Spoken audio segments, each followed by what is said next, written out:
Prólogo. O evento mais importante e sagrado na vida de uma mulher é seu casamento. Nunca deve ser considerado levianamente, não importa qual seja a sedução, honra, riqueza, posição social. Pecar de casamento, mesmo por um pretexto plausível, provavelmente será muito imprudente e pode ser um pecado contra Deus e o homem. A história que estamos prestes a contar diz respeito principalmente a uma garota refinada e bonita que, para o entretenimento ostensivo de vários convidados, concordou em representar uma noiva em uma peça. Os atores principais, apenas para ilustrar uma situação nova e talvez para despertar a curiosidade entre os espectadores, deveriam ter seus rostos escondidos era para ser uma noiva mascarada. Os convidados já estão reunidos e, em meio a uma música lenta e solene, os diretores tomam seus lugares. Clérigo, representado por um cavalheiro que desempenha sua parte com gravidade profissional e efeito impressionante, profere as palavras solenes pedindo qualquer um que possa mostrar justa causa porque os dois antes dele não devem se unir em santo casamento, para falar, ou para sempre manter sua paz. Ao som dessas palavras, a noiva estremece visivelmente, mas como ela está mascarada, só se pode inferir que suas feições devem indicar sua intensa emoção. Mas por que ela deveria exibir emoção em tal cena? Não é uma peça. Ela não pode ser uma atriz inteligente quando se esquece, em tal momento, que é parte de uma noiva disposta a parecer supremamente feliz em uma ocasião tão alegre. É estranho, também, que, enquanto a noiva estremece, a mão do noivo comprime a dela com um aperto repentino e vigoroso, como se ele temesse perdê-la, mesmo naquele momento. Foi apenas atuação? Esse negócio de palco estava realmente na peça? Ou foi um pequeno toque da natureza, que não pôde ser suprimido pelo treinamento de palco daqueles atores inexperientes? A peça continua, os espectadores extasiados estão agora todos despertados da apatia com que alguns deles contemplaram a parte de abertura da notável cerimônia. Quando o noivo passa a colocar o anel no dedo da noiva, ela involuntariamente resiste e tenta retirar a mão do fecho de seu companheiro. Há uma pausa embaraçosa e, por um instante, ela parece prestes a sucumbir a uma sensação de desmaio mortal. Ela se levanta, no entanto, determinada a continuar com sua parte. Cada movimento é observado de perto por uma das testemunhas, uma mulher com olhos brilhantes e bochechas pálidas. Quando a repugnância da noiva parecia prestes a dominá-la e talvez resultar em um desmaio, essa mulher deu um suspiro quase de desespero e, com respiração ofegante e olhar firme, observou e esperou ansiosamente o fim do drama emocionante. Clérigo grave percebe os esforços heróicos da noiva para conter sua agitação, e a cerimônia prossegue. Por fim, é proferida a sentença solene que proclama o casal mascarado, marido e mulher. Depois, há uma grande surpresa para os espectadores. Ao contemplarem a noiva e o noivo, agora desmascarados, há um olhar de admiração em todos os rostos e expressões de intenso espanto são ouvidas por todos os lados. Então as testemunhas percebem que os principais atores da peça não são as pessoas escolhidas pela primeira vez para representar os papéis da noiva e do noivo, porque uma mudança foi feita. O que significa a substituição mansinho anunciada de outros atores na peça emocionante? Pergunte à mulher que causou a mudança à mulher que, com o rosto pálido e os olhos brilhantes, observava atentamente cada movimento da noiva aparentemente relutante, evidentemente temendo o fracasso da peça em que ela havia colocado seu coração. Tornou-se dolorosamente evidente que a peça ainda não havia terminado, e alguns presentes tinham motivos para acreditar que provavelmente terminaria em tragédia. Agora vamos retratar os eventos que precederam a noiva mascarada. Capítulo I. Dois visitantes inesperados. Era uma noite fria e crua de dezembro, e as ruas da cidade de Nova York, apesar de suas miríades de luzes elétricas e vitrines alegremente iluminadas, estavam sombrias e desamparadas além de qualquer descrição. O céu estava de chumbo. Um vento cortante soprava do East River, e grandes flocos de neve começavam a cair, quando, da escuridão de uma rua lateral, surgiu a figura esguia e graciosa de uma jovem que, atravessando a Broadway, deslizou para o brilho do grande arco iluminado que estava estacionado em frente à loja de penhores.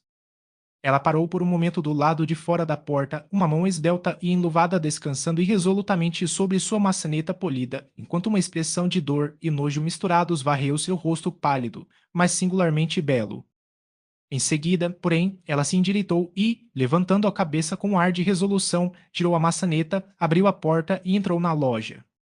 Era um grande estabelecimento desse tipo, e por todos os lados havia indícios de que aquele implacável mestre, pobreza, estivera muito ocupado com seu trabalho nas casas dos infelizes, obrigando suas vítimas a sacrificar seus bens mais queridos às suas mãos avarentas.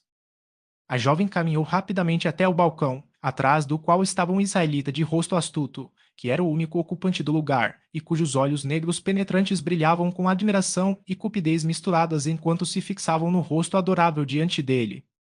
Com um ar de dignidade silenciosa, a garota ergueu o olhar para o dele enquanto tirava um bilhete da bolsa gasta que carregava na mão. Eu vim, senhor, para resgatar o relógio sobre o qual você me emprestou $3 na semana passada, observou ela enquanto colocava o bilhete no balcão diante dele.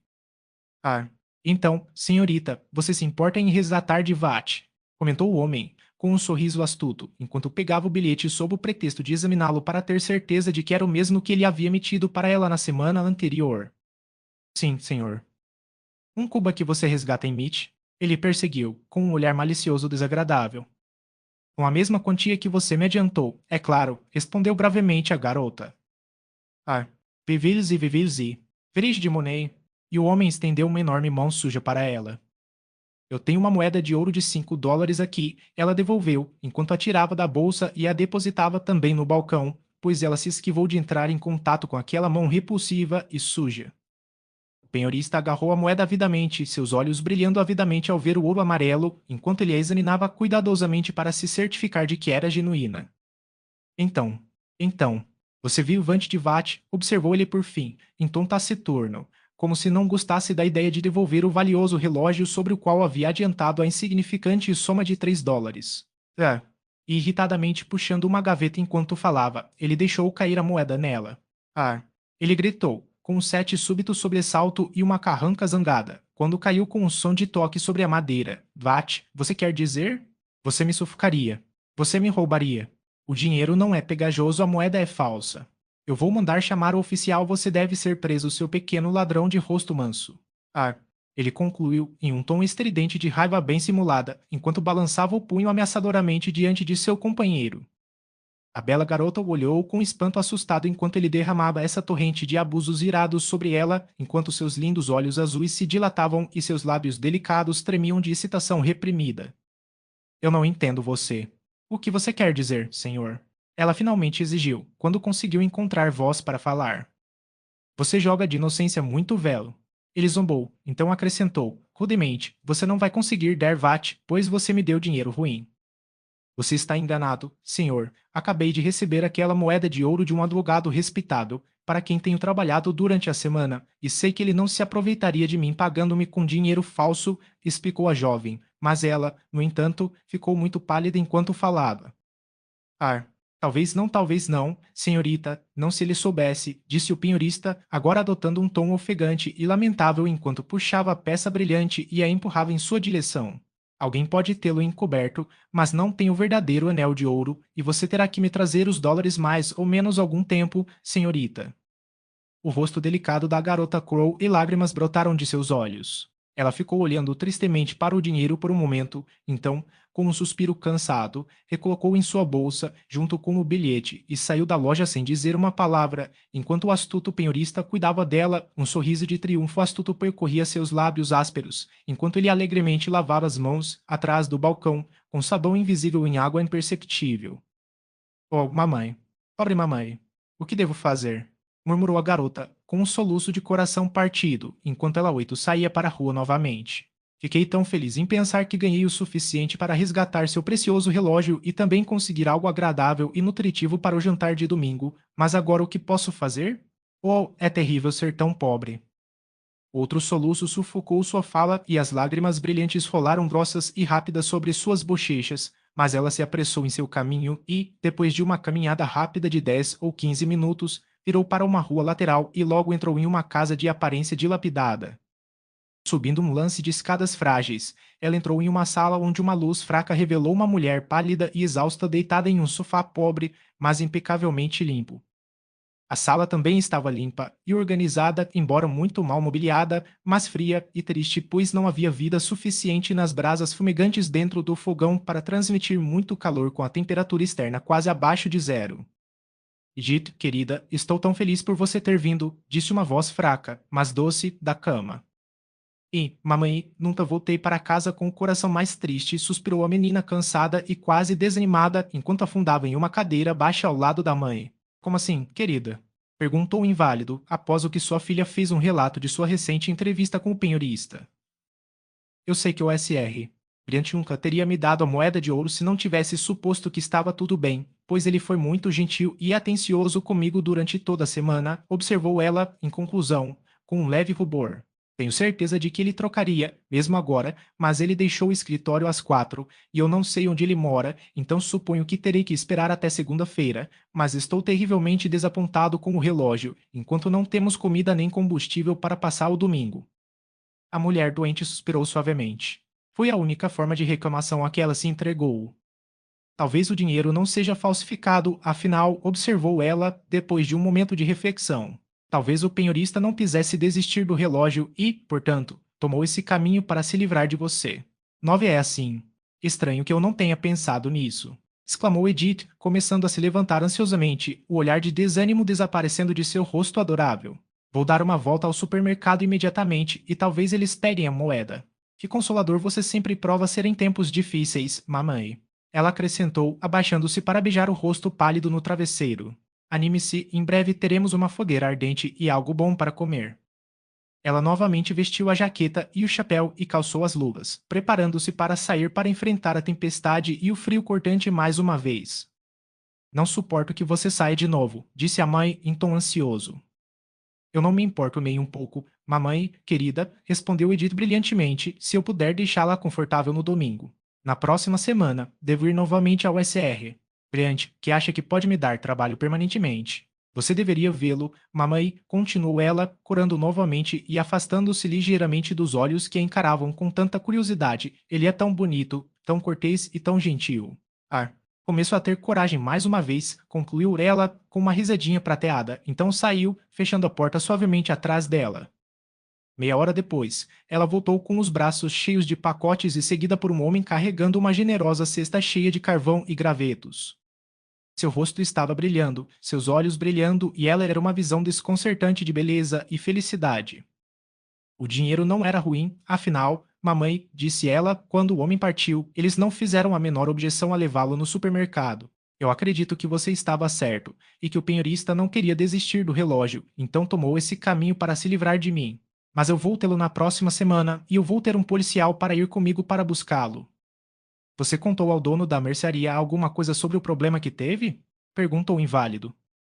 Não, mamãe, eu simplesmente ofereci a moeda como pagamento desse pelo que comprei. E ele a pegou sem dizer uma palavra, respondeu Edith, mas corando levemente, pois se sentia um pouco culpada por passar o dinheiro depois do que havia ocorrido. Eu quase gostaria que você tivesse, disse a mãe. Eu pensei que sim, a princípio, mas eu sabia que precisávamos ter algo para comer e combustível para nos manter aquecidos entre agora e segunda-feira, então permiti que o dono da mercearia assumisse sua própria responsabilidade, respondeu a jovem, com um pequeno brilho desesperado em seus olhos adoráveis.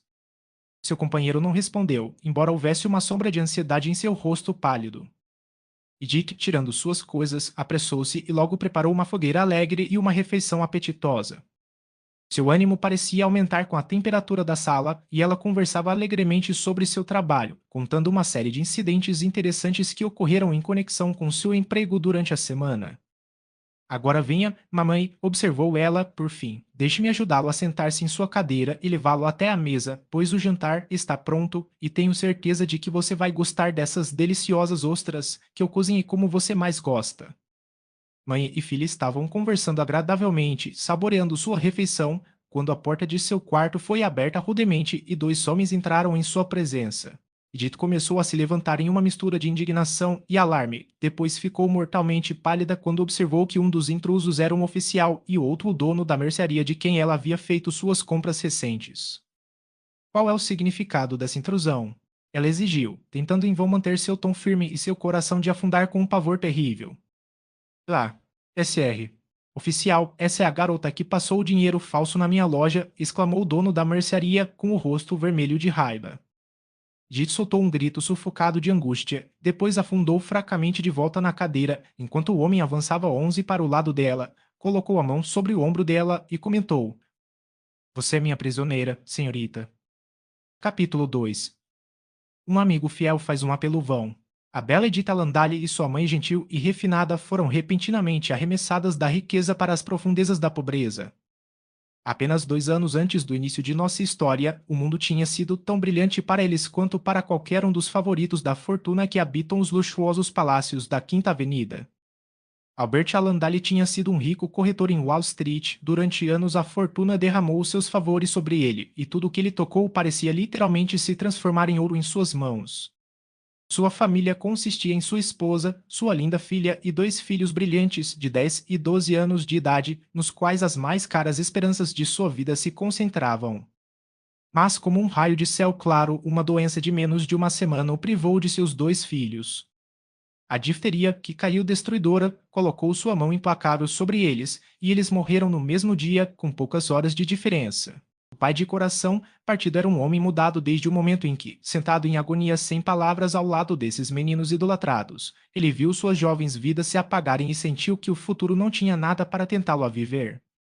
Sua mente parecia estar prejudicada por esse golpe esmagador. Ele não conseguia comer nem dormir, seus negócios foram negligenciados e, dia após dia, ele falhou, até que, em menos de 6 meses a partir do momento em que a morte o roubou, ele seguiu seus filhos, deixando sua esposa e adorável filha lutando o melhor que podiam com a pobreza. 12 Pois sua grande riqueza derreteu como neve sob o solo escaldante quando o S.R.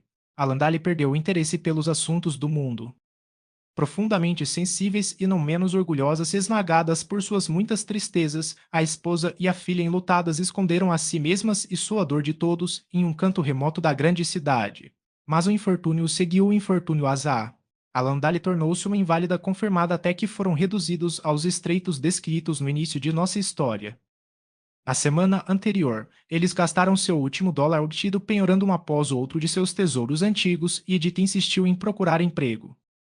Ela tinha visto um anúncio de um copista em um dos jornais diários e, ao respondê-lo pessoalmente, conseguiu obter a situação com o jovem advogado já mencionado. Cada dia passado em sua presença só servia para fazê-lo admirá-la ainda mais, e, antes que a semana terminasse, ele havia perdido completamente o coração para ela. Quando chegou a noite de sábado, ele pagou a ela com a moeda de ouro que estava destinada a trazer nova tristeza sobre ela, e ela saiu de sua presença com um estranho sentimento de orgulho e independência por saber que a havia conquistado com suas próprias mãos e, a partir de então, seria capaz de prover para seu próprio conforto e o de sua mãe. Mas Royal Briand ficou com a consciência ferida quando viu seu lindo rosto se iluminar com orgulho e prazer misturados enquanto colocava aquele minúsculo pedaço de ouro na palma da mão. Ele teria dobrado de bom grado a quantia, mas $5 haviam sido a quantia acordada para o trabalho da primeira semana, e ele temia ferir o orgulho dela oferecendo-lhe uma gratificação. Então ele disse a ela que ela valeria mais para ele na semana seguinte, e que ele continuaria a aumentar seu salário na proporção em que ela adquirisse velocidade e proficiência em seu trabalho. Assim, ela partiu, naquela triste noite de sábado 13, com o coração relativamente leve, para resgatar seu relógio antes de ir para casa para contar à mãe suas boas novas. Mas, infelizmente, quão desastrosamente o dia havia terminado. Venha, senhorita, comentou impacientemente o oficial, enquanto se sentava com a cabeça baixa, o rosto coberto com as mãos. Pegue suas coisas. Não tenho tempo para me enganar e devo levá-lo para o acampamento antes que fique mais tarde. Oh, o que você quer dizer? Gritou Edith, começando a se levantar descontroladamente. Onde você vai me levar? Para a delegacia, é claro, onde você ficará até segunda-feira, quando será levado ao tribunal para seu interrogatório, foi a resposta áspera. Oh, não. Eu nunca posso passar 2 noites em um lugar assim. Gemeu a garota quase frenética, com um arrepio de horror. Eu não fiz nenhum mal intencional, continuou ela, levantando um olhar atraente para o rosto do homem. Esse dinheiro me foi dado por algum trabalho que tenho feito esta semana, e se alguém é responsável por ser falsificado, deve ser a pessoa que me pagou. Quem lhe pagou o dinheiro? O oficial exigiu. Um advogado para quem tenho copiado SR. Royal Briand, seu escritório está indo. Broadway. Então você terá que apelar para ele. Mas é claro que agora é tarde demais para encontrá-lo em seu escritório. Onde ele mora? Eu não sei, suspirou Edith, desanimada. Estou com ele há apenas uma semana e não ouvi mencionar sua residência. É uma pena, senhorita, respondeu o oficial em um tom mais gentil, pois começou a se emocionar com sua beleza e angústia. A condição da inválida, que havia caído para trás fraca e desmaiada em sua cadeira quando ele entrou, também o atraiu. A menos que você possa provar que sua história é verdadeira e compensar a perda do dono da mercearia para ele, serei obrigado a prendê-lo para guardar seu exame. O rosto de Edith se iluminou esperançosamente. 14. Você quer dizer que, se eu pudesse pagar ao SR, encher, não precisaria ser presa? Ela perguntou ansiosamente. Sim, o homem só quer seu dinheiro. Então ele o terá, exclamou Edith com alegria. Vou devolver a ele o troco que ele me deu, então irei ao SR. Brilhante na primeira segunda-feira de manhã e contarei a ele sobre a peça de ouro, quando tiver certeza de que ele fará tudo certo e poderei pagar ao SR. Encher pelo que comprei esta noite. Não, você não precisa, senhorita, aqui interpôs o próprio dono da mercearia. Já joguei esse jogo comigo muitas vezes. Você vai desembolsar mais de $5 para mim esta noite ou ir para a prisão. Não vou correr o risco de você pular de vista entre agora e segunda-feira e me deixar em apuros. Mas não tenho dinheiro, exceto o troco que você me deu, disse Edith, cansada. E você acha que eu gostaria de fugir quando minha mãe estiver doente demais para ser transferida? Ela acrescentou, indignada. Eu não poderia levá-la comigo e não a deixaria. Oh, por favor, não me force a ir para aquele lugar terrível nesta noite terrível. Prometo que ficarei quieto aqui e que você terá cada centavo do seu dinheiro na segunda-feira de manhã. Ela certamente manterá sua palavra, senhores, interpôs Asra. Alandale, com voz trêmula. Não a force a me deixar, pois estou muito doente e preciso dela. Vou ficar com meus $5 agora, ou ela vai para a cadeia, foi a resposta áspera do obstinado dono da mercearia.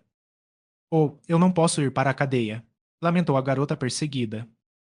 Ah! Alandale, quase nervosa com a visão de sua dor, implorou novamente com o rosto pálido e os lábios trêmulos por ela. Mas o homem era implacável. Ele resolutamente virou as costas para as duas mulheres delicadas e saiu da sala, dizendo enquanto caminhava: Cumpra seu dever, SR. Policial, e estarei disponível na segunda-feira de manhã no tribunal para contar a eles como fui enganado. Com isso, ele desapareceu, deixando o policial sem alternativa a não ser fazer cumprir a lei. Que Oh, mamãe, mamãe, como posso viver e sofrer tanta vergonha? Gritou a garota desesperada enquanto caía de joelhos na frente da mulher doente e estremecia da cabeça aos pés em vista do destino diante dela. Ah! A Landale ficou tão emocionada que não conseguiu pronunciar uma palavra de conforto. Ela só foi capaz de levantar uma mão perdida e colocá-la sobre a cabeça dourada com um toque de ternura infinita, então, com um suspiro, ela desmaiou mortalmente. Oh, você a matou. Edith gritou em tom agonizante. O que devo fazer? Como posso deixá-la? Eu não vou. Dor. Ninguém virá me ajudar nesta terrível emergência? Claro, senhorita Landale, você sabe que Katia O'Brien está sempre disposta a ajudá-la quando você está em apuros. Abençoe seu coração lindo. Aqui interpôs uma voz alta, mas gentil, e no instante seguinte o rosto bem-humorado de uma irlandesa rechonchuda foi empurrado para dentro da porta que o dono da mercearia havia deixado entreaberta quando ele saiu.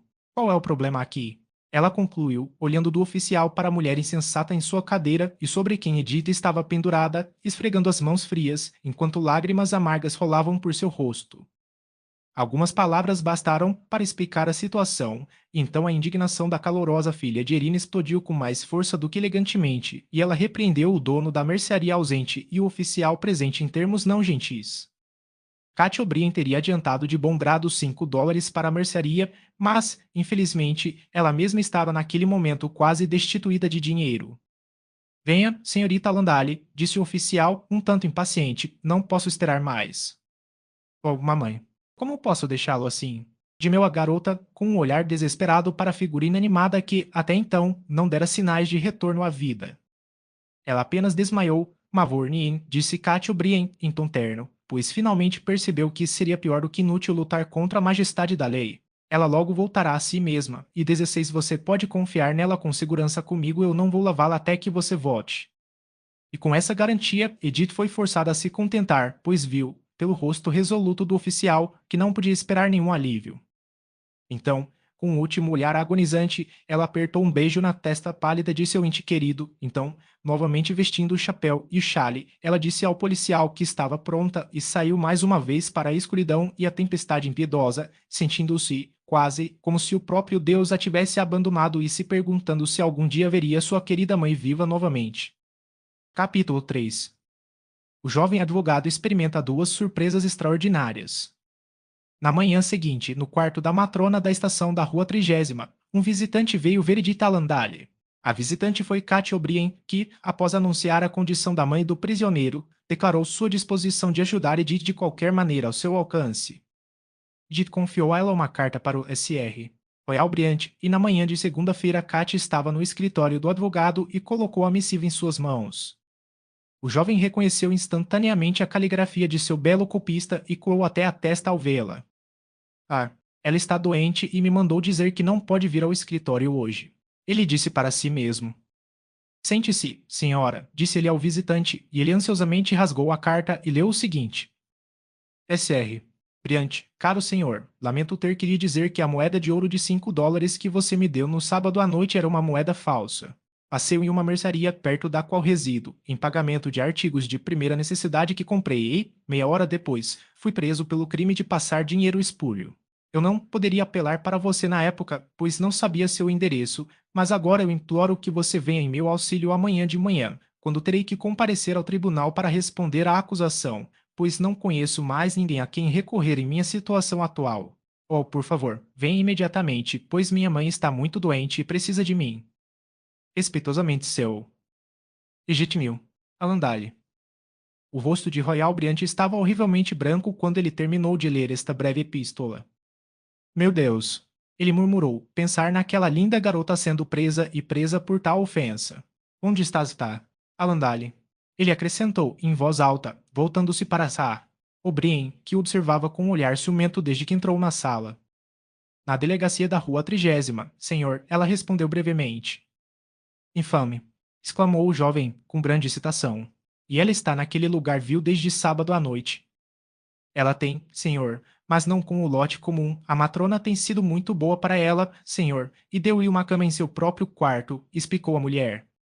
Bendita seja a matrona. Foi o comentário interior de Royal Briante. Então, voltando-se novamente para seu companheiro, ele perguntou. Qual é o seu nome, por favor, senhora? Katia O'Brien, ao seu serviço, senhor.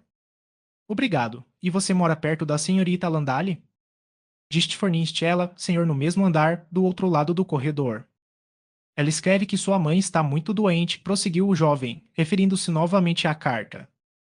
Uiste, senhor, a pobre senhora está morrendo, senhor, disse Katia em tom de admiração. Morrendo, exclamou Royal Briante, horrorizado. 18. Sim, senhor, ela tem consumo, e logo depois o oficial azar para mim. Levou a jovem embora, ela teve um forte ataque de tosse e estourou um vaso sanguíneo, e ela está falhando desde então, explicou a mulher, com os lábios trêmulos. Quem está com a Alandale agora? Questionou S.R. Briante com um olhar de profunda ansiedade. O médico, senhor, ele prometeu ficar com ela até eu voltar. Bem, então, O'Brien, se você tiver a bondade de voltar correndo e cuidar das Alandale irá imediatamente para a filha dela e tenho certeza de que posso garantir sua libertação em pouco tempo. Diga isso à mãe dela e que eu a mandarei para casa imediatamente após sua libertação. Abençoe seu bom coração. Gritou a mulher cordialmente e ela correu para levar a abençoada notícia à mãe de Edith. No momento em que a porta se fechou atrás dela, Royal Briante pegou seu sobretudo e começou a vesti-lo novamente, seu rosto em chamas com uma mistura de indignação e mortificação. Em uma prisão comum da cidade pelo crime de passar dinheiro falso. Ele murmurou, rouco. E pensar que eu trouxe tal destino sobre ela. Eu, que sofreria tortura para salvá-la de uma dor. 2 noites e um dia sem fim, e sua mãe morrendo em casa. Eu poderia me ajoelhar para pedir perdão a ela, mas não consigo entender. Esse dinheiro veio diretamente do banco para minha posse. Ele estava apertando o último botão do casaco quando bateu em sua porta. Entre, disse ele, mas franzindo a testa de impaciência com a interrupção indesejada e a provável detenção que ela pressagiava. Um instante depois, um homem de aparência bastante comum, de talvez 40 anos, entrou na sala. S.R. Knowles. Bom dia, disse o jovem Briante, com sua cordialidade habitual. O que posso fazer por você hoje? Eu liguei para pagar uma parcela do que eu 19 devo a você, S.R. Briante, respondeu o homem, corando ligeiramente sob o olhar genial do advogado. Sim, eu tinha esquecido que esta era a data para o pagamento. Espero, no entanto, que você não esteja se incomodando em fazê-lo hoje, observou o jovem advogado, ao observar que seu cliente estava mais pálido do que o habitual e usava uma expressão ansiosa e desgastada. Não há nada que me incomode mais do que dívidas, respondeu o homem evasivamente, mas rapidamente reprimindo um suspiro, enquanto tirava uma bolsa gasta, enquanto seu companheiro via que seus lábios tremiam levemente ao dizer isso. Abrindo a bolsa, o S.R. Knowles pegou uma pequena moeda e a estendeu ao advogado. Era uma moeda de ouro de US$ 5. O SR.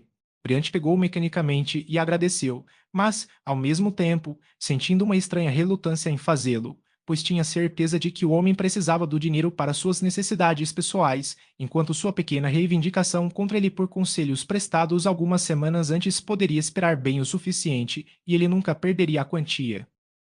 Ele experimentou uma sensação de delicadeza, no entanto, em dar expressão ao pensamento, pois sabia que o cavalheiro era orgulhoso e sensível, e não queria feri-lo presumindo que ele era incapaz de fazer o pagamento que se tornara devido. Ele ficou desajeitadamente dedilhando o dinheiro e olhando distraidamente para ele enquanto esses pensamentos passavam por sua mente, e pensando, também, que era um tanto singular que o SR.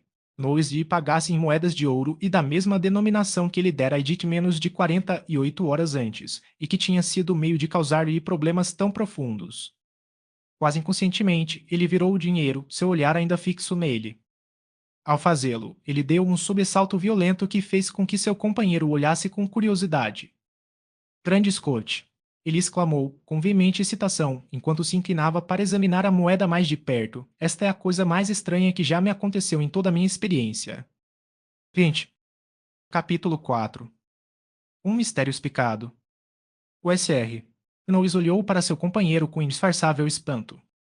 Há algo de errado com o dinheiro? Ele perguntou, um brilho de ansiedade em seus olhos. Perdoe-me, disse Royal Briante, curando, ao ser assim chamado a si mesmo, você está justificado em fazer a pergunta, e eu confio que você não me considerará impertinentemente curioso se eu perguntar se você pode se lembrar de quem você recebeu este pedaço de dinheiro. Certamente eu me lembro, respondeu o SR. Knowles, mascurando dolorosamente por sua vez com a pergunta. Você poderia me dizer o nome da pessoa de quem você tirou? O SR. Knowles parecia ainda mais envergonhado do que antes e hesitou em responder. Tenho um motivo especial e pessoal para perguntar a você, continuou Briante. Veja. Ele acrescentou, segurando a moeda de ouro diante de si onde a luz incidia sobre ela, você percebe que esta moeda está marcada, e apontou alguns arranhões verticais que haviam sido feitos dentro da margem. Eu mesmo fiz essas marcas. Isso pode ser possível, exclamou seu companheiro, surpreso. Sim. Este mesmo pedaço de dinheiro estava em minha posse até às 5 horas da tarde do último sábado. Não consigo entender, disse o SR. Knowles, parecendo perplexo. Deixe-me explicar, respondeu o SR. Perante. Eu devia à minha copista exatamente $5 e, não tendo nada menor em notas do que 10, fui obrigado a pagá-la com essa moeda. Enquanto ela se preparava para sair do escritório, sentei-me brincando com ele e arranhei-o, como você vê, com a ponta do meu canivete, então dei à senhorita Landale e não pensei mais no assunto. Mas pouco antes de você chegar esta manhã, recebi um bilhete dela dizendo que ela havia sido presa por passar a moeda com a qual eu a paguei, tendo sido declarada falsa, e ela me implorou para ir imediatamente em seu auxílio e tentar provar sua inocência. Eu estava prestes a fazê-lo quando você ligou. Que circunstância muito singular, observou o SR. Knowles, reflexivo. Parece-me ainda mais pelo fato de que também recebi esse dinheiro mais tardar às 7 horas da noite do último sábado. Você me surpreende, exclamou o SR. Brilhante. Por favor, explique-me como você chegou a isso pode ajudar a resolver este mistério muito desconcertante, pois estou confiante de que a moeda é genuína, apesar dos problemas que trouxe a Zeta. Sim, serei franco com você, respondeu seu companheiro, mascorando novamente, e lhe direi que, para fazer esse pagamento a você, fui obrigado a pedir o dinheiro emprestado e dei, como garantia, um valioso relógio de lareira que foi um dos presentes de casamento de minha esposa. Em outras palavras, eu penhorei. Vai contra o meu orgulho confessá-lo, mas a ideia de dívida era horrível para mim, e, tendo estado em circunstâncias muito difíceis ultimamente, por doença em minha família e outras causas, eu não tinha outros meios de cumprir minhas obrigações para com você, enquanto esperava poder resgatar o relógio antes que o tempo alocado expirasse. SR. Knowles, agradeço de coração por me dizer isso enquanto, ao mesmo tempo, estou profundamente magoado, respondeu gravemente Royal Briante. Eu não teria pressionado você tanto por muito. Minha reclamação contra você pode esperar indefinidamente, e você não precisa sentir ansiedade em relação a isso. Não tenha pressa, pois tenho certeza de que posso confiar com segurança em um homem a quem a ideia de dívida é tão repulsiva. Você é muito bom, disse o SR. Knowles, em tom agradecido. Vou lhe devolver essa quantia, retomou o jovem advogado, mas em contas, pois desejo reter esta moeda de ouro 22, e eu imploro que você vá imediatamente e resgate o relógio de sua esposa. Também vou lançar um pequeno negócio em seu caminho, pois gostaria de mantê-lo como testemunha das tá. Agora, por favor, dê-me o nome do penhorista de quem você tirou o dinheiro. Sonhets, não. Terceira Avenida. Ah, sim, eu o conheço como uma pessoa intrigante e não excessivamente escrupulosa. Lutei uma dura batalha com ele há mais ou menos um ano. Mas Royal Briant ainda parecia muito perplexo. Ele não conseguia entender como o penhorista poderia ter emprestado aquela moeda de ouro em particular ao relógio do SR. Knowles, antes das 7 horas da noite de sábado, quando Edith Alandalha havia sido presa, naquela mesma noite, por tentar passá-la para o dono da mercearia de quem ela havia falado em sua nota. Para ele, parecia um mistério inexplicável. No entanto, ele sabia ele poderia fazer seu juramento que a moeda que ele agora segurava na mão era a mesma moeda que ele havia pago à sua bela, mas infeliz copista, pelo trabalho da semana anterior, e ele também estava razoavelmente certo de que não era uma falsificação. Suponho que você não terá objeção em testemunhar sobre como e de quem recebeu o dinheiro? Ele perguntou ao SR. Knowles, após alguns momentos de reflexão. Certamente não, se tal testemunho for de algum benefício para a causa da jovem, respondeu ele prontamente. E acrescentou: posso facilmente provar a verdade de minhas afirmações, pois tenho aqui o bilhete que recebi do penhorista. Ah, isso é bem pensado e, sem dúvida, marcará um ponto forte para citar. Alandale, exclamou o SR. Briante, animado. E agora permita-me adiantar a taxa por seus serviços como testemunha, acrescentou ele, enquanto pressionava uma nota de US$ 10 na mão de seu companheiro. Isso será suficiente para resgatar seu relógio e remunerá-lo pelo tempo que você pode perder ao comparecer como testemunha. Doravante, SR. Knowles, se você estiver com falta de dinheiro, ore para não se preocupar 23 com o que me é devido, não tente pagá-lo até que seja perfeitamente conveniente para você fazê-lo. Você é muito atencioso, SR. Briant, respondeu o homem com evidente emoção. Não posso dizer como sua generosidade me toca, pois o mundo tem ido muito mal comigo ultimamente. Bem, esperamos tempos melhores no futuro para você, senhor, foi a resposta alegre do jovem advogado de coração nobre. Agora devo partir, acrescentou ele, e gostaria que você me encontrasse na delegacia da Rua T30 daqui a 1 hora. Saberei a essa altura o que poderei fazer pelo meu jovem amigo. Ele deu bom dia ao homem e o tirou de seu escritório e, 5 minutos depois, estava a caminho para ajudar a bela Edita Landale. Antes de embarcar em um carro, ele entrou em um banco próximo e testou a moeda de ouro. Provou ser exatamente como ele pensava, era perfeitamente bom, e se Edith tivesse sido presa por passá-lo, alguém teria que suportar uma indenização por tê-la submetido a tal injustiça. Ao chegar à delegacia e solicitar uma entrevista com Astas, Alandale como sua advogada, o sargento da polícia o conduziu diretamente para a sala ocupada por Edith, que parecia tão pálida de ansiedade e confinamento que a consciência do jovem o feriu profundamente, embora seu coração saltasse de alegria repentina quando viu como seu rosto triste se iluminou ao vê-lo. Esta é a coisa mais ultrajante de que já ouvi falar, senhorita Landale, exclamou ele, enquanto apertava a mão fria dela e olhava com pesar nos pesados olhos azuis erguidos para os dele. Eu tinha certeza de que você viria, ela murmurou, com um suspiro de alívio, mas corando por um instante sob seu olhar ardente, enquanto seus lábios tremiam de emoção reprimida, pois seu tom de simpatia quase a enervara. É claro que eu iria até os confins da terra para servi-lo, começou ele ansiosamente. Fico cheio de remorso quando penso no que você deve ter sofrido e que sou responsável por seu problema, embora involuntariamente e inconscientemente. Sim, tenho certeza de que você não poderia saber que o dinheiro era falso, disse Edith, cansada. E não foi, ele retornou rapidamente. É uma moeda genuína e negociável em qualquer lugar. Mas duas pessoas diferentes me disseram que era espúrio, respondeu Edith em tom de surpresa. Então você foi mal informado em ambos os casos, pois eu o testei em um banco e foi declarado bom, respondeu seu companheiro. Você já testou? Como isso pode ser possível, quando o dono da mercearia que me fez ser preso tem o dinheiro em sua posse neste momento? A jovem exclamou, com espanto. Royal Briant sorriu enquanto tirava a meia-águia que recebera do SR. Knowles e a colocava na palma da mão. Essa é a moeda de ouro de US$ 5 que lhe dei no sábado à noite, comentou ele em tom calmo. Você viu o dono da mercearia? Você pegou isso dele? E Giringalvou.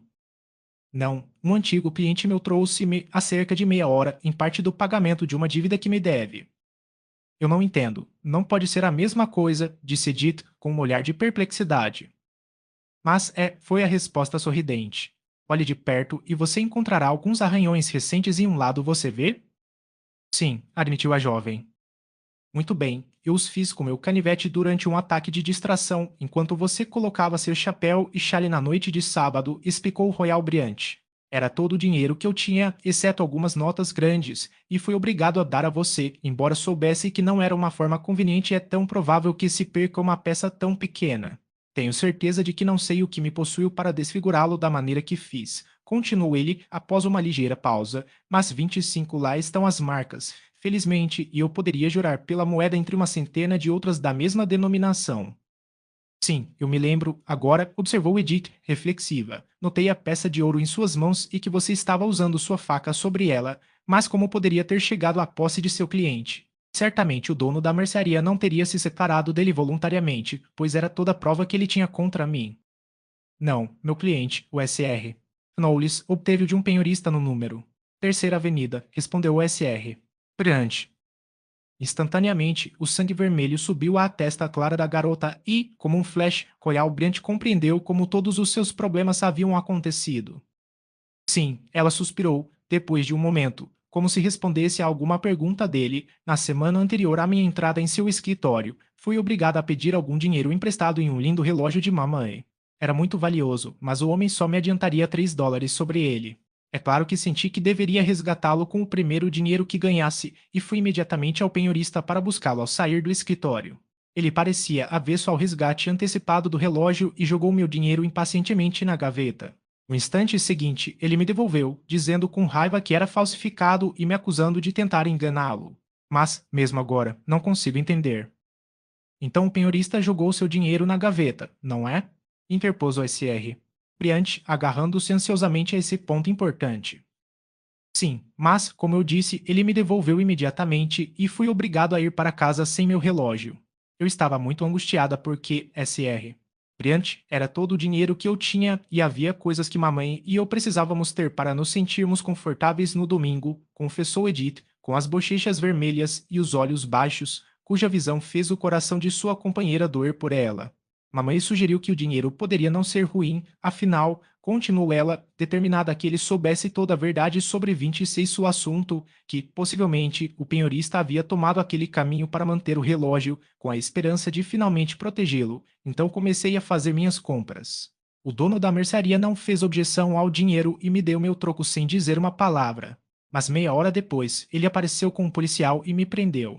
Ele não teria pressionado o assunto se eu pudesse ter devolvido o seu dinheiro, mas, como eu não podia, e ele alegou que havia sofrido tantos casos semelhantes de fraude, ele era obstinado e eu fui obrigado a vir aqui. Foi vergonhoso, disse o jovem advogado, indignado. Foi uma coisa cruel de se fazer. Mas, meu amiguinho, acho que temos um caso muito claro e em breve você será totalmente inocentado. Thor, você.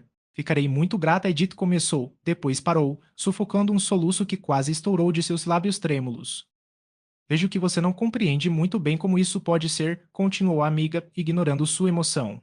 Mas o dinheiro que o penhorista fingiu devolver a você não era o mesmo que você havia recebido de mim, era um dinheiro espúrio que ele tinha em mãos com o propósito expresso de enganar os incautos. E o SR. Solonhet será, em breve, obrigado a trocar de lugar com você, se eu puder levá-lo à justiça. Capítulo V. O último pedido de uma mãe. 2 horas depois, Royal Briante estava na loja de penhores e resgatou o relógio de Edith, muito contra a vontade do agiota, que desejava mantê-lo. E quando o advogado colocou o relógio no bolso, ele fez um sinal para um policial na rua, que o acompanhou até o local. Solonritz ficou surpreso quando se viu um 27 prisioneiro, sob a acusação de passar dinheiro falso. Ele foi levado às pressas ao tribunal e o juiz investigou o caso imediatamente. O SR. Briante e o SR. Moles deram seu testemunho, e foi demonstrado conclusivamente que a moeda espúria deve ter vindo da gaveta do penhorista. Por sugestão de Royal Briant, o penhorista recebeu ordens de ser revistado, quando nada menos que mais 3 peças falsas foram encontradas escondidas em sua pessoa.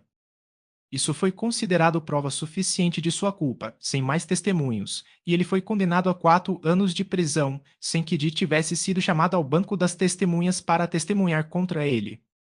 Quando o penhorista cabisbaixo foi levado embora, Royal Briant foi ansiosamente para o lado de Dee.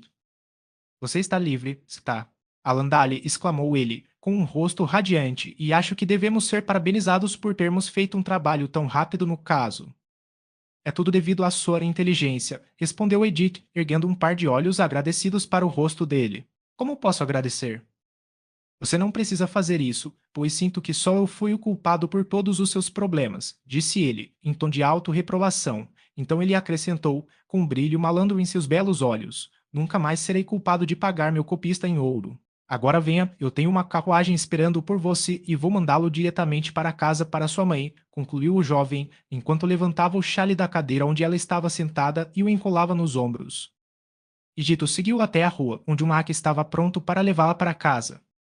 O SR. Brian te ajudou a entrar quando colocou um pequeno pacote em seu colo. É o seu relógio, disse ele, em voz baixa.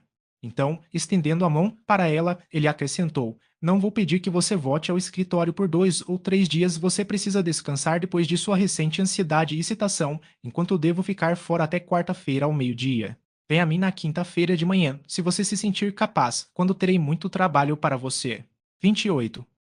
Ele apertou a mão que segurava com um carinho inconsciente que trouxe uma cor rica ao rosto da jovem. Então, fechando a porta da carruagem, deu a ordem ao cocheiro, sorriu outro adeus, enquanto levantava o chapéu para ela, e no momento seguinte Dito foi levada embora.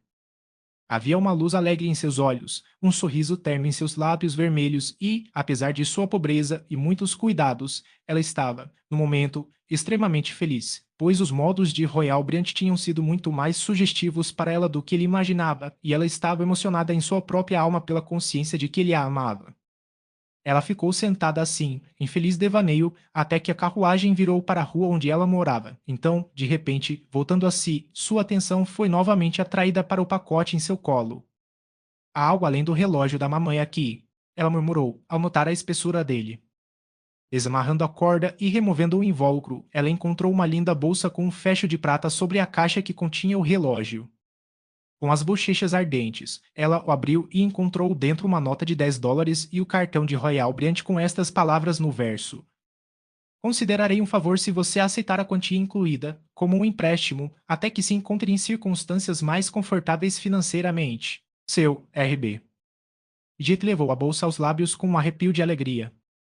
Que gentil. Que delicadeza. Ela murmurou. Ele sabia que eu estava quase sem um tostão que não tinha quase nada com que aguentar nos próximos dias, durante sua ausência. Ele é um príncipe, ele é um rei entre os homens, e eu. Um rubor vívido tingiu suas bochechas quando ela de repente verificou a confissão que quase escapou de seus lábios. Sua cabeça caída, seu peito arfou com as batidas rápidas de seu coração, quando ela percebeu que suas afeições mais profundas e fortes haviam sido irrevogavelmente dadas ao jovem de coração nobre que havia sido tão gentil com ela em seus problemas recentes. A carruagem finalmente parou diante da porta de sua casa se o miserável cortiço pudesse ser designado por esse nome e ela saltou ansiosamente para o chão quando o cocheiro abriu a porta para ela descer. A tarifa está toda paga, senhorita, disse ele, respeitosamente, enquanto ela hesitava por um momento. Então ela subiu as escadas para ser recebida na soleira de seu quarto por Katy O'Brien, que tinha visto a carruagem parar com o dedo nos lábios e um olhar em seus olhos gentis e honestos que fez o coração da garota afundar com um choque repentino. Minha mãe. Ela respirou, com os lábios pálidos. Wisht, Mavornin, disse a mulher, lamentavelmente, então acrescentou, em tom mais baixo, ela está mortalmente doente, senhorita. E agora? Ofegou Edith, encostando-se no batente da porta para se apoiar. Ela está dormindo. Edith esperou para não ouvir mais nada. Algo no rosto e nos modos da mulher a encheu de um pavor terrível. Ela passou por ela, entrou no quarto e deslizou rapidamente, mas silenciosamente, para a cama, olhando para a figura que mal respirava deitada ali. Foi com dificuldade que ela reprimiu um grito de agonia com o que viu, pois a sombra da morte estava inconfundivelmente se instalando sobre o rosto amado. A inválida mexeu-se levemente em seu travesseiro quando Edith veio para o seu lado e se inclinou sobre ela. Minha querida, ela murmurou fracamente enquanto suas pálpebras brancas se abriam e ela inclinou um olhar cheio de amor para o belo rosto acima dela. Eu vou. Não, não, mamãe. Sussurrou a garota quase com o coração partido, mas lutando poderosamente com sua agonia e para preservar a calma para não excitar o inválido. Traga-me a caixa japonesa rápido, ordenou a moribunda em um tom quase inaudível. Sem dizer uma palavra, Edith correu para um armário, abriu um baú e de suas profundezas tirou um lindo caixão incrustado de madrepérola e primorosamente decorado. A chave, ofegou a doente, tateando debilmente entre as dobras de seu roupão de dormir. Edith inclinou-se sobre ela e desatou uma chave de uma corrente de ouro que circundava o pescoço de sua mãe. Abra! Ela sussurrou, olhando para o caixão. A garota, maravilhada, mas maravilhada e silenciosa, destrancou a caixa e jogou a capa para trás, revelando assim vários pacotes de cartas e outros papéis cuidadosamente dispostos dentro dela. Ah! Alandale estendeu a mão fraca e exangue, como se fosse tirar algo da caixa, quando de repente engasgou e, em outro instante, a corrente vital vermelha fluía de seus lábios. Letras que ela engasgou com um último esforço expirando, e então ficou subitamente insensível.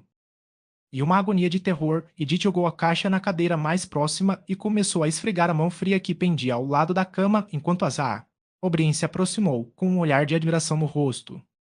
O peito frágil do inválido arfou 2 ou 3 vezes. Houve uma contração espasmódica dos dedos finos que estavam na mão da jovem. Então tudo ficou quieto, e Dita Landalha ficou sem mãe. Capítulo V. Uma herança de vergonha. Não vamos nos alongar sobre os tristes detalhes das cerimônias que compareceram ao enterro da Alandale. Basta dizer que na tarde de terça-feira seus restos mortais foram levados para Greenwood e sepultados, no lote da família ao lado dos anteriores, após o que Edith voltou para sua morada desolada mais miserável do que é possível descrever. Ela havia decidido, no entanto, que não poderia permanecer lá por mais tempo, que deveria encontrar um lugar para si mesma em uma localidade diferente e entre uma classe diferente de pessoas. Isso ela sabia que poderia fazer, já que tinha a promessa de trabalho permanente e agora tinha apenas a si mesma para cuidar. A mudança também deve ser feita no dia seguinte, pois o Sr. Brant esperaria em seu escritório na manhã de quinta-feira. Havia muito a ser feito, muitas coisas a serem embaladas para remoção, enquanto o que ela não se importava em reter deveria ser descartado, e, ansiosa para esquecer sua dor e solidão, pois sabia que ficaria doente se sentasse mansamente e se permitisse pensar, ela começou imediatamente, ao voltar do cemitério, a se preparar para deixar a casa triste onde tanto sofrera. Ela decidiu, em primeiro lugar, embalar todas as roupas, e, ao ir para o armário para começar seu trabalho, a primeira coisa que seus olhos encontraram foi o caixão de cartas que sua mãe havia pedido que ela trouxesse para ela pouco antes de morrer. A visão disso a enervou novamente e, com um gemido de dor, ela afundou de joelhos e abaixou a cabeça sobre ele.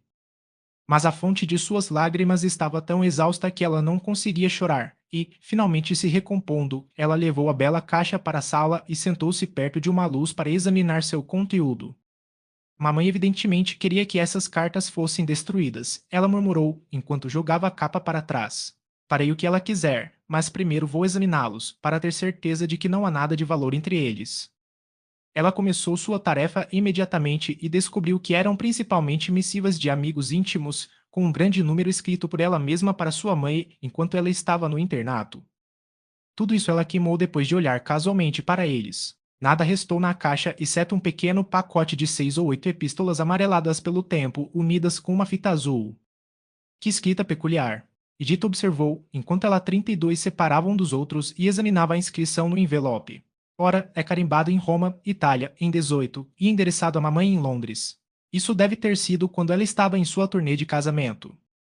Sua curiosidade foi despertada e, tirando a folha bem escrita de seu anexo, ela começou a lê-la. Também era datado de Roma e a garota logo estava profundamente imersa em uma história de intenso e romântico interesse. Ela entendeu prontamente que a carta havia sido escrita por uma querida amiga da juventude da Alanalha, alguém que havia sido colega de escola e de quarto, e que sem reservas confidenciou todos os seus segredos e experiências ao companheiro de peito. E, no entanto, era estranho, pensou Edith, que ela nunca tivesse ouvido sua mãe falar desse amigo. Parecia que havia um grande intervalo em sua correspondência, pois a escritora falou da surpresa que sua amiga experimentaria ao receber uma carta dela daquela localidade, quando ela provavelmente acreditava que ela estava em sua própria casa, vivendo a vida tranquila de uma filha obediente. Em seguida, falava de um amor ideal que viera para embelezar sua vida, de um artista nobre e rico que conquistara seu coração, mas que, por alguma razão inexplicável, não fora aceitável para seus pais, e eles rejeitaram severamente sua proposta para sua mão. Em seguida, veio o desenlace, que dizia que a garota havia fugido com seu amante e voado com ele para a Itália. Suponho que não foi a coisa certa a fazer, querida, dizia a missiva, Mas papai, você sabe, é um homem muito austero e implacável, e quando ele se decide, não há esperança de transformá-lo, então tomei meu destino em minhas próprias mãos ou melhor, entreguei-o aos cuidados de minha querida, e estamos tão felizes, querida Edith, e levamos uma vida ideal nesta pitoresca cidade velha das sete colinas, a cujos pés corre, como um fio de ouro, o Tibre amarelo. Meu marido é tudo para mim tão nobre, tão gentil, tão generoso, é tão estranho que papai não pudesse gostar dele. Isso 33 é a única gota de amargura em meu cálice transbordante de felicidade. Havia muito mais do mesmo teor, do qual não é necessário citar, e, depois de ler a carta, Edith pegou outra, interessada em saber como terminaria a bela história de amor da amiga de sua mãe. A segunda, escrita um mês depois, foi mais moderada, mas não menos terna, embora a jovem pensasse ter detectado uma veia de tristeza passando por ela. Os próximos 2 ou 3 mencionaram o fato de que a escritora foi deixada muito sozinha, seu querido sendo obrigado a se ausentar a maior parte do tempo, esboçando expedições, etc. Depois de um intervalo de 3 meses, outra carta falava da maneira mais afetuosa da querida pequena estranha que viera para abençoar e alegrar sua solidão solitária, querida Edith, porque a arte de meu marido monopoliza seu tempo, enquanto ele muitas vezes se ausenta de casa uma semana de cada vez em conexão com isso, e eu não sei o que devo fazer neste país estranho, longe de todos os meus amigos, se não fosse por minha preciosa filhinha a quem dei o nome de você, como prometi, em memória daqueles dias felizes que passamos juntos em Vassar.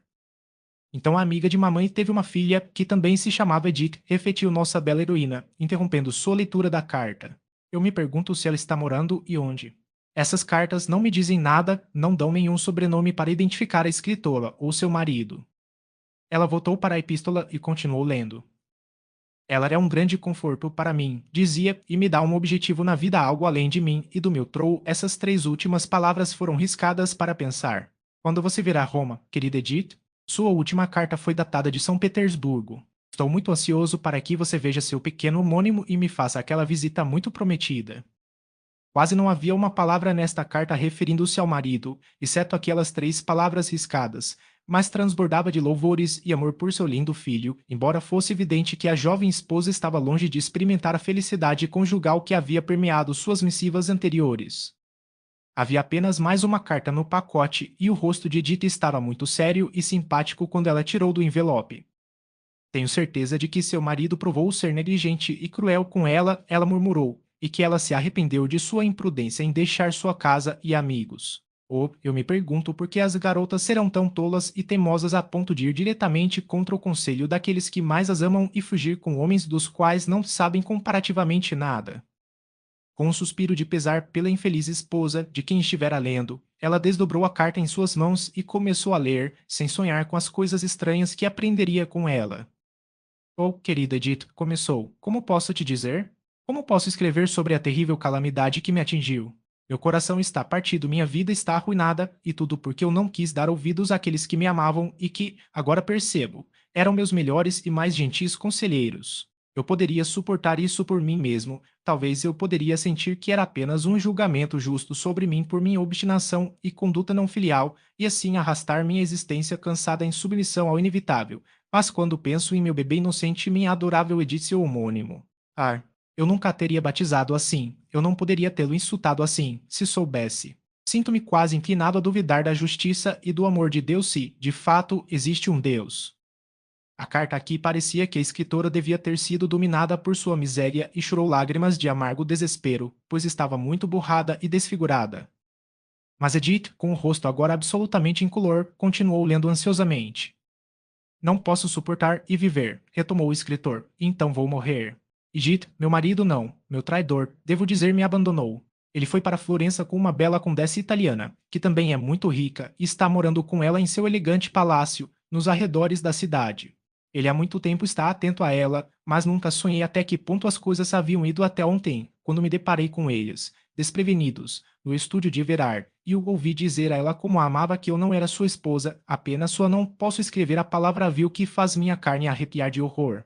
Então soube de sua conduta vil para mim, a quem, como ele expressou, ele havia habilmente enganado e persuadido a fugir com ele para passar sua solidão durante sua estada em um país estranho.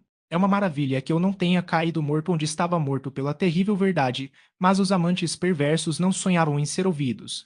Então ouvi toda a sua trama vil e depois me afastei para tentar decidir sobre um curso de ação. Quando Everard voltou para casa, eu o acusei de sua perfídia. Então tenha pena de mim, e dita-lhe corajosamente me disse que estava cansado de mim, que ele me pagaria uma bela quantia em dinheiro e eu poderia levar meu filho e voltar para meus pais. Não posso entrar em detalhes ou dizer o que sofri, ninguém jamais saberá disso, exceto Deus. Por quê? Porque ele permite que tal